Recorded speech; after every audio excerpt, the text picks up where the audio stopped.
Hello student, I am Mrs. Deepti Iyer. Today I am going to teach you a very important topic of your 12th standard chemistry, that is halogen derivatives of alkanes or arenes. So first part is definition.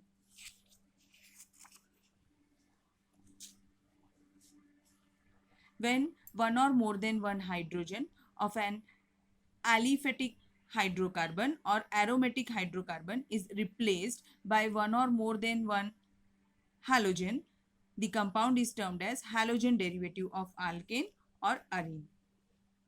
So this was the simple definition. Second part is nomenclature. In nomenclature, you already know there are two types of naming system. One is common naming and other is IUPAC naming. In common naming, halogen derivatives of alkanes are termed as alkyl halides. And in IUPAC naming, they are termed as haloalkanes.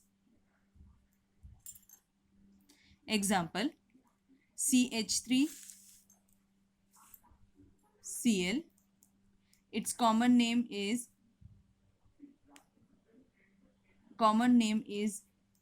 methyl chloride, and IUPAC name is chloromethane.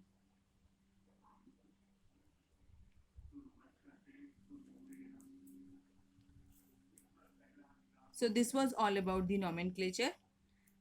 Third part is classification.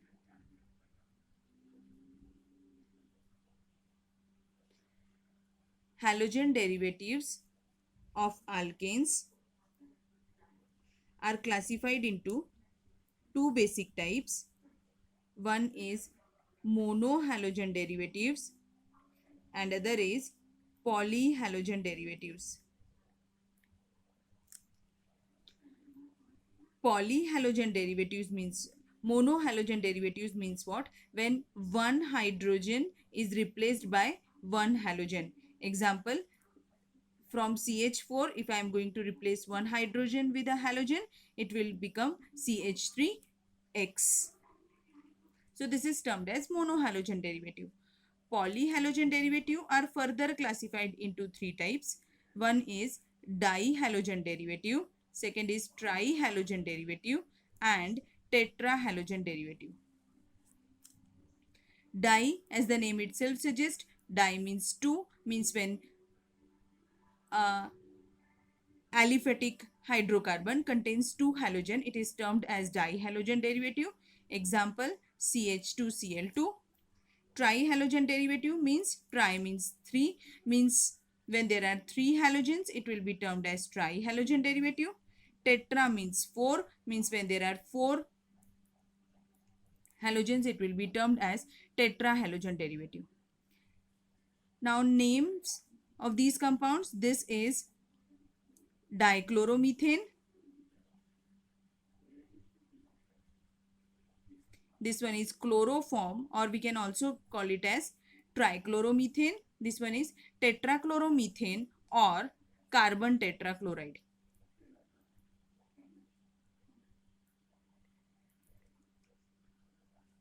Now this monohalogen derivative is further classified into three types. One is primary, secondary, and tertiary.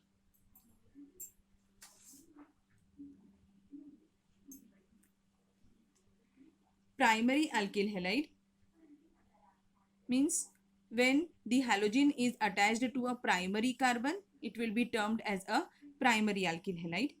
Primary carbon means what? A carbon which is attached to one more carbon or with none. Means this is also an example. This is an example of primary alkyl halide, and this one is also an example of primary alkyl halide. Because in this, the carbon to which the halogen is attached to one more carbon atom. Now secondary. Secondary alkyl halide means when halogen is attached to a secondary carbon, it will be termed as secondary alkyl halide. And if the halogen is attached to a tertiary carbon, it will be termed as tertiary alkyl halide. Is it clear? So this was all about the classification of halogen derivatives of alkenes. Next part is organic chemistry के सभी chapters को हम 3 basic parts में divide करते हैं. पहला होता है फिजिकल प्रॉपर्टीज, सेकंड होता है मेथड्स ऑफ प्रिपरेशन, थर्ड होता है केमिकल प्रॉपर्टीज. उसमें से फर्स्ट पार्ट अभी हम पढ़ रहे हैं, that is physical properties of alkyl halides.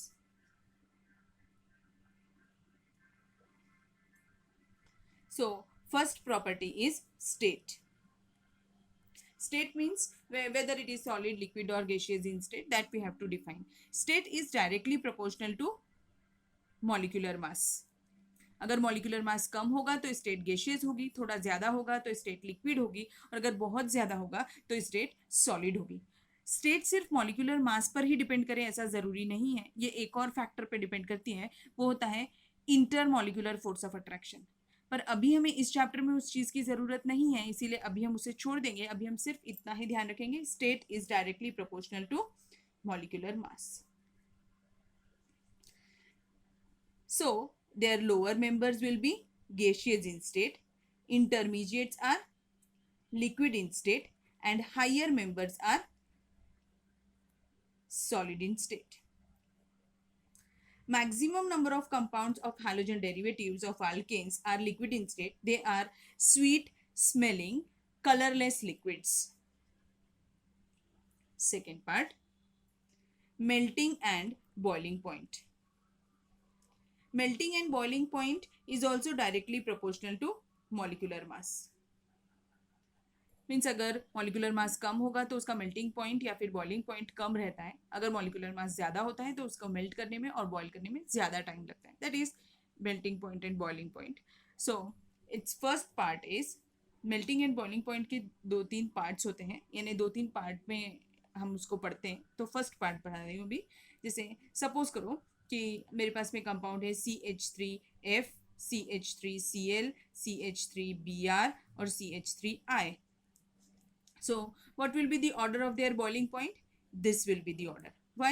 Because the molecular mass of this compound is highest and this will show the lowest molecular mass. So the order is directly proportional to molecular mass. Therefore CH3F will show lesser boiling point as compared to CH3Cl, and CH3Cl will have lesser boiling point as compared to CH3Br, and CH3I will show the highest boiling point.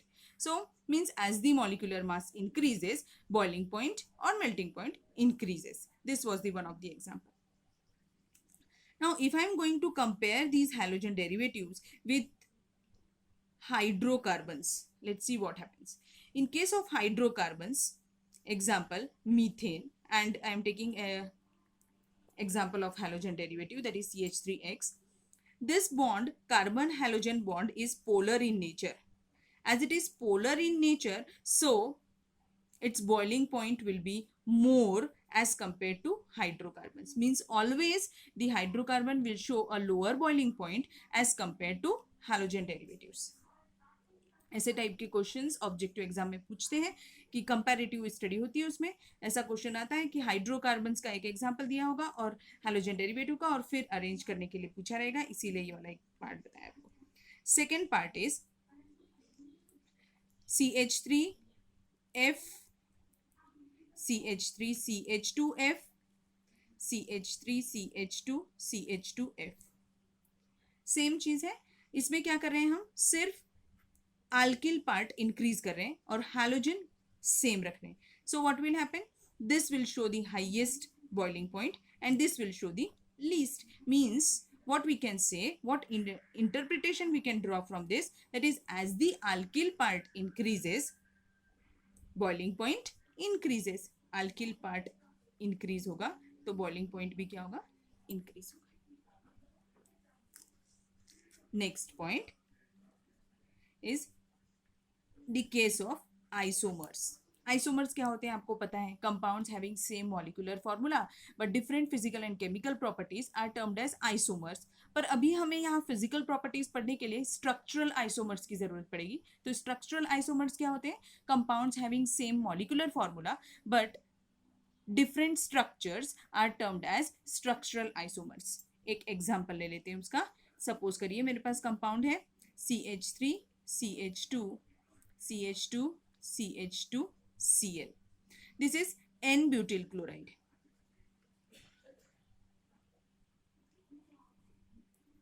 CH3 CH CH3 CH2 Cl. This is isobutyl chloride.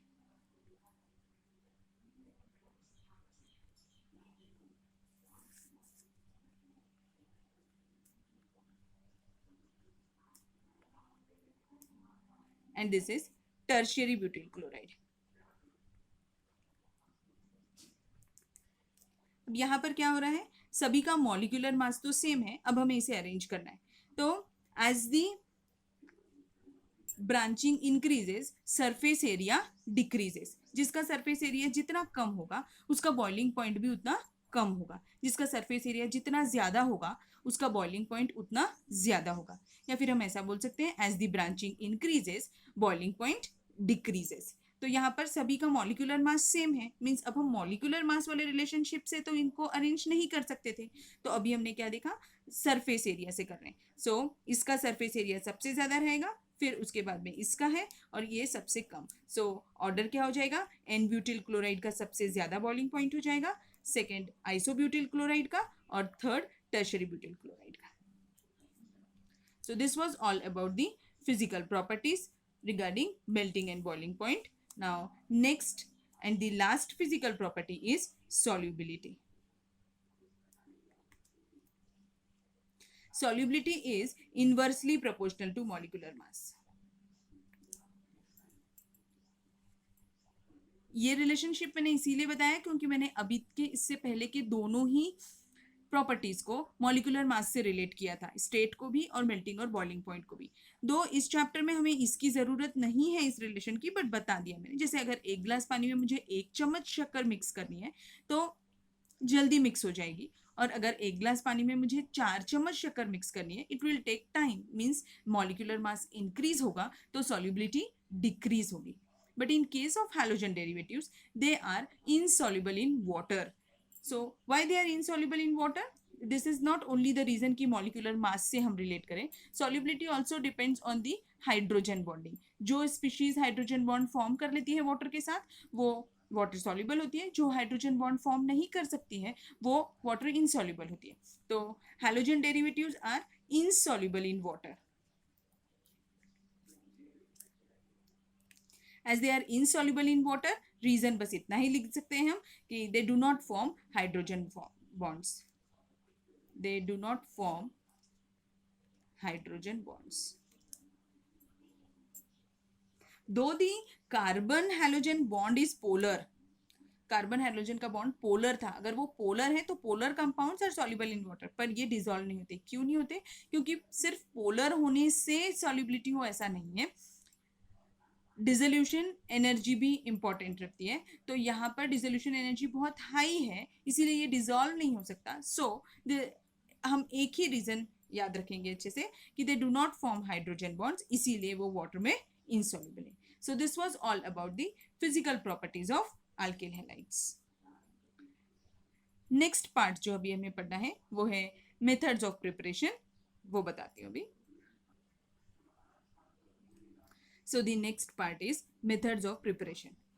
तो methods of preparation हम कैसे पढ़ेंगे? Books में बहुत सारी reactions दी होती है, it's very difficult. हमें ऐसा लगता है कि ऑर्गेनिक केमिस्ट्री बहुत टफ होती है, उसे याद करनी पड़ेगी रिएक्शंस, बट बहुत ईजी है। हमें सिर्फ सीक्वेंस प्रॉपरली पता होना चाहिए तो हम उनके कन्वर्जन्स इजीली कर लेते हैं। अभी मेथड्स ऑफ प्रिपरेशन में फर्स्ट, हमेशा किसी भी चैप्टर में हम मेथड्स ऑफ प्रिपरेशन पढ़ रहे हो हमेशा हाइड्रोकार्बन से ही शुरू करना।